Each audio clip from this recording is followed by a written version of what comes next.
You know nothing about space elves. Let's learn then. Let's learn you some stuff. First thing you should know.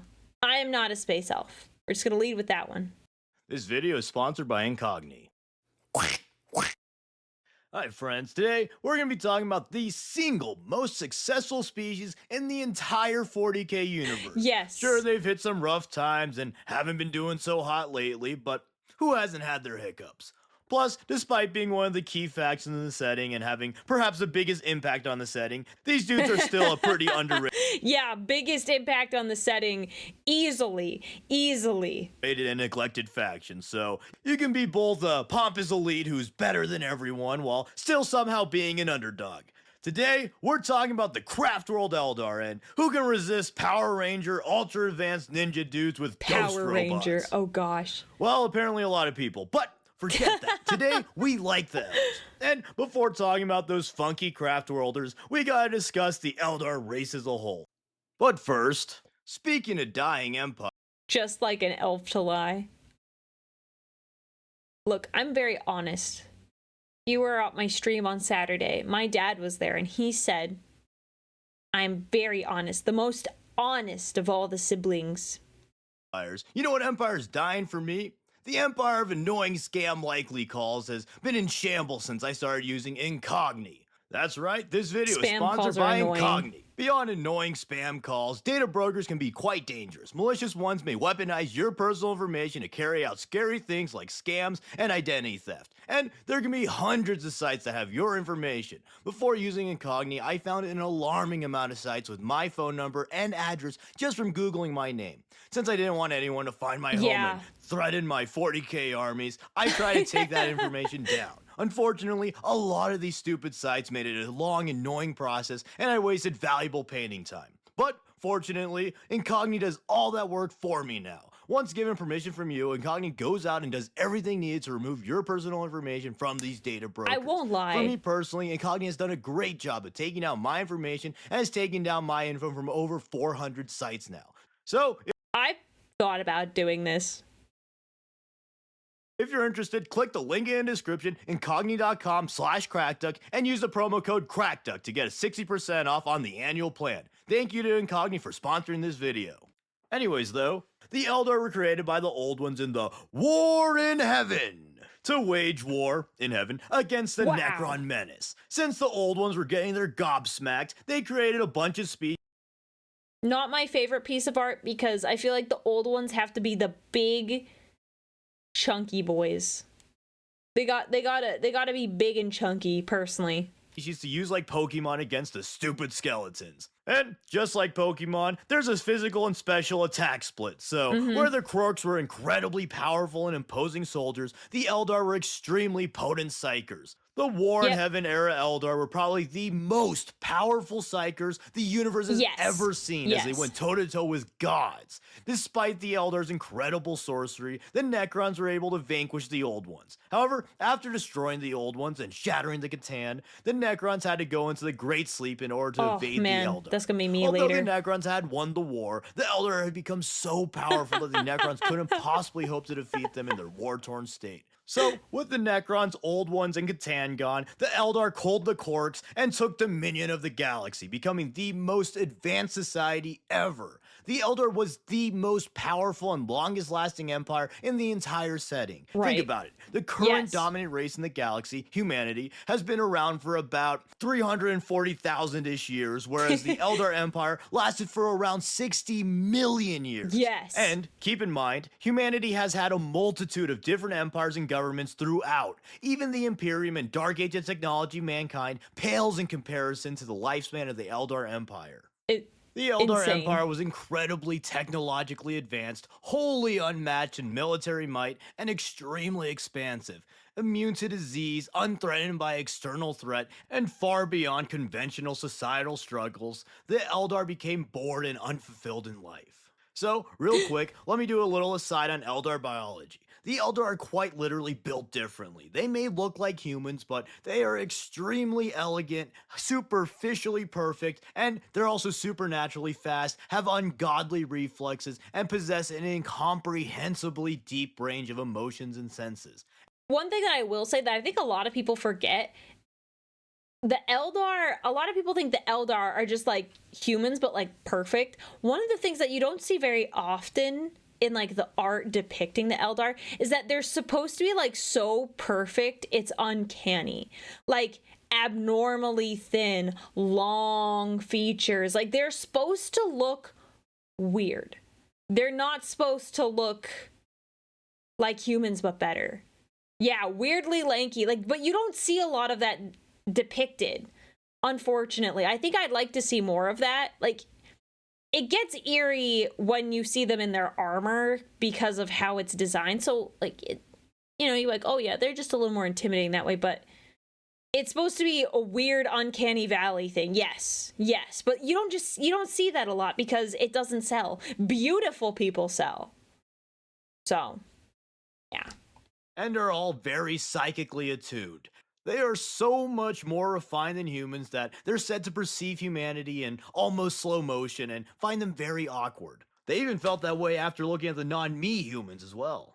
And on the other end, humans tend to find the Eldar unsettling or uncanny because of the way they move and talk. Mm-hmm. But most importantly, the Eldar are freaky little fellas who have emotions and passions far, far more extreme than humans, not to mention their virtual immortality. So, with every corporeal problem solved, their curiosity got the best of them, and they began to explore more and more esoteric fields and doing, let's just say weird things. Thus, the noble values and altruistic pursuits that once defined the Empire were largely abandoned for some crazy-ass things. And this is where the Craftworld Eldar finally appear in their own video. The Craftworlders were societies of traders who lived aboard trading ships known as Craftworlds, and these are your typical clog and canal trading ships. No, the they're Craftworlds massive. were humongous continent to planetoid-sized ships that could house entire cities of Eldar.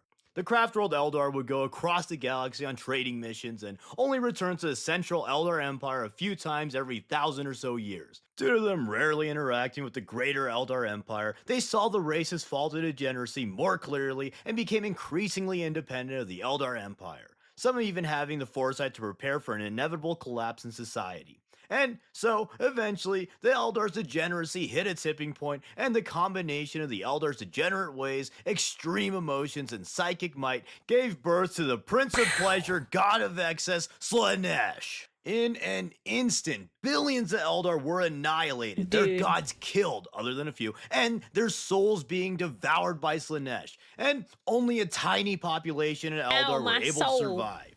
Most of those being the Craftworld Eldar and the Exodites. And even then, only the most remote Craftworlders and Exodites were spared as the psychic cataclysm was just so intense. It was This left huge. the Eldar population ravaged and essentially doomed the race since their reproduction was very slow, their souls are damned, and the once harmless threats of the galaxy became quite harmful and threatening all of a sudden. Which, also, I'm not an elf simp or anything, but it does irk me Pancreas? when people blame the Craftworld Eldar for birthing Slaanesh. There are like the 0.01% of Eldar who weren't filthy degenerates who ruined the world. Who does that? But anyways, after the Wait, who actually blames them for that? That is definitely not their fault. Like, what? Huh? death of the Eldar Empire, humanity was primed to take the galaxy, and then the Craftworlders became dead set on preserving their dying race by keeping their traditions and themselves alive. In the present time, the Craftworlders continue to travel the stars, always on the defensive from Slaanesh and the opportunistic threats of the galaxy. Beware of thoughts. Some measures that the Eldar take in order to evade Slaanesh are Spirit Stones and their path system. So, let's go over those measures real quick. Firstly, Soul Stones are the little gems that Eldar wear and adorn their tech with, and they gotta wear these because after the birth of Slaanesh, all Eldar souls get devoured by Slaanesh if no other measures are taken. So, Spirit Stones essentially capture Eldar souls before they can be eaten, and they're put into the Craftworld Infinity Circuit, which is like a big ol' soul piggy bank. It's pretty cool. In addition, Eldar souls from the Infinity Circuit can be taken and put into the coolest Eldar thing ever, the Wraith Constructs. However, most of Yeah. the time this leaves the warrior in a haze and they need guidance of a Spirit Seer to function. Anyways, though, the other way they keep from having the devil eat their soul is by partaking in the mystical and archaic practice of having a fucking hobby. Much like how humans without a hobby fall to doom scrolling and jorking it all day, Eldar without a hobby tend to fall to sadistic murder parties and literal apocalypse level degeneracy. So they have this thing called the Azariani path system in order to prevent this. Due to the Eldar's tendency towards the extremes and natural desire for powerful sensations, they channel their inner angst towards a goal. Whoa! Breaking news! After 60 million years, Ultra Mega Race discovers that having a goal in life is a good thing. I mean, joking aside, wow. though, these goals aren't quite like normal human goals, such as buying a house, getting a stable job, having more than 2 friends. No, Eldar goals are realistic. Just kidding, or maybe not. But anyways, Eldar paths, like literally everything else they do, is incredibly extreme and crazy at anyone who isn't virtually immortal. All craft-rolled Eldar pick a path and then wholly dedicate themselves to that path. They set out to completely master whatever path they chose, and this theoretically distracts them from their dangerous urges. And these paths they chose, and this theoretically distracts them from their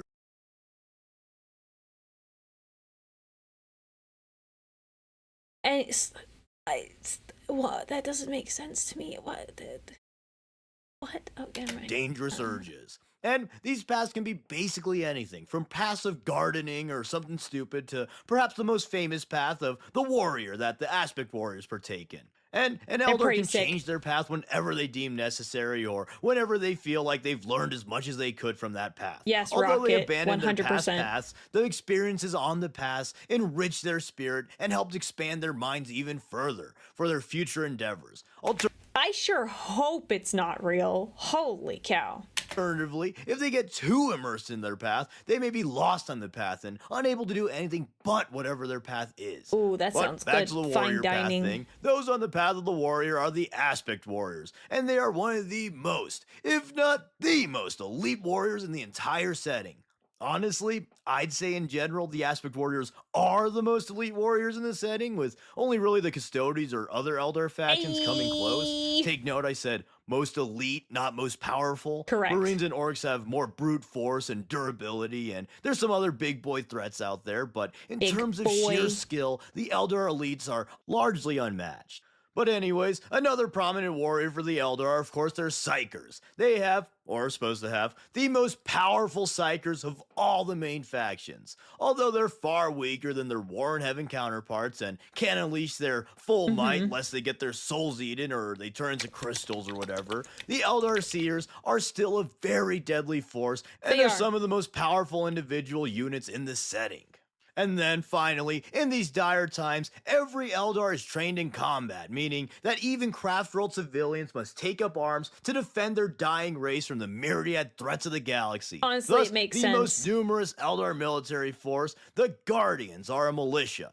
But them being civilians doesn't mean they're weak. Even though they're technically civilians, the Eldar Guardians are still on par with most factions' elite warriors, if not better, simply due to the Eldars' long lives and biology. The Guardians are split into 2 main groups, those being the Guardian Defenders and the Storm Guardians. These are basically just ranged versus melee, with the Defenders using shuriken catapults and heavier weapons, while Storm Guardians use chain swords and shuriken pistols. Speaking of shuriken weapons, though, quickly for Eldar gear, their most common weapon is that of the shuriken variety, and these funky guns shoot razor-sharp monomolecular discs at their enemies. The extreme velocity and impossible sharpness means that they can easily rend flesh and penetrate armor relative to comparable weapons of other factions. Also, fun fact, the magazine of the gun is actually a solid piece of wraith bone that the catapult basically cuts up into discs and shoots out. Oh, that's cool. And then another fun fact, these little tube thingies interface the gun to their armor so they can aim better. But anyways, speaking of armor, the standard Eldar armor is their mesh armor. These are psychic bodysuits that feel like conventional cloth when wearing, but harden when impacted. This means it's very protective while also offering unrivaled mobility and lightness. The mesh armor can also be fitted with psychoplastic plates for even better protection at the cost of a little bit of weight. But even the heaviest of Eldar armor is far lighter than their contemporaries. This plays well into their fast and furious hit-and-run fighting style. Which, speaking of, the Eldar tend to employ a fast and furious hit-and-run fighting style. This makes a lot of sense as they're already the fastest race, but also because they must minimize casualties due to the thirst god and their dwindling population, so War of they attritions really are not play for into the them. glass cannon build. Expanding on that, the Eldar generally try to avoid conflict altogether and use their Farseers to try and prevent conflicts that threaten them. This has varying degrees of success since they seemingly only talk like they overdose on brain max, and it usually goes something like this. I don't speak Italian, stupid. Gulp. How could anyone have foreseen this tragedy? Imagine dying noises now. But also, something very interesting with the Eldar warriors is that since they possess such powerful emotions, they actually feel extremely bad about killing. Unless they deem their victims to be mindless pests like orc or tyranids, they do feel really bad. People often say that the Eldar view all other species as lesser beings for the slaughter, but it's not really that simple. Most Eldar actually sympathize with humans since they kind of see themselves in humanity, or at least feel pity towards them. That's good, when at fighting least. humans, Tau, or other sentient They beings, at least the are sad. Eldar must put on a metaphorical war mask to cope with the negative emotions of murder, otherwise they'll likely go insane with despair or bloodlust. But anyways, on that cool, awesome note, that was the Craft World Eldar, and admittedly, I'm not the biggest Eldar fan, but they are a cool faction, and I do feel like they are quite underrated. For some reason, it seems that everyone but Eldar fans hate Eldar, and they tend to get neglected, and I'm part of those who neglect the faction, but they are a core faction, and lore-wise, they're probably the most important faction in the setting, other than perhaps the Imperium. And to be honest, it's probably a combination of the bad writing and how pretentious and stupid they can come off in 40k stories. Yeah, they do come off as very pretentious. Maybe people just don't like the Coneheads and they think they look stupid. That's the reason I didn't like the Eldar at first. I've come around to the look, but it legitimately did stop me from considering them as a faction to collect. But anyways, I'll probably make some more Eldar videos eventually. Definitely for the other sub-factions, but probably for specific craft worlds, and then maybe for things like Wraithbone, even though it's apparently just a rock now and not really special. I'd also like to Don't talk to me about that. It's stupid. It's the dumbest thing I ever heard. talk about Wraith constructs, weapons, and the fabled Aspect Warriors Part 2. Everyone go watch my Aspect Warriors Part 1. Do it. But anyways, let me know what you think about the Eldar and what's your favorite Eldar sub-faction. I personally like the craft rolls the most, but the clowns are funny too, I suppose. Anyways, thank you for watching, and big thanks to the patrons who support the channel. You're all very epic. Again, thank you to Incogni for sponsoring this video. Be sure to check out my link in the description, incogni.com/KrakDuk, and use code KrakDuk for 60% off their annual plan. And as always, please like, comment, subscribe, and consider sharing to all your beautiful elf babe buddies. Thanks. Whoa, beautiful. Also, let's not elf forget- babe buddies. You better not send that to me, because that also involves elves. Don't do it. Don't send it to me. Other than the dying part, being a craft world Eldar is probably the best life you could have in 40k. They live in a utopia, and as long as you don't die or have your funny rock with you, you're pretty fine. That's a very good point.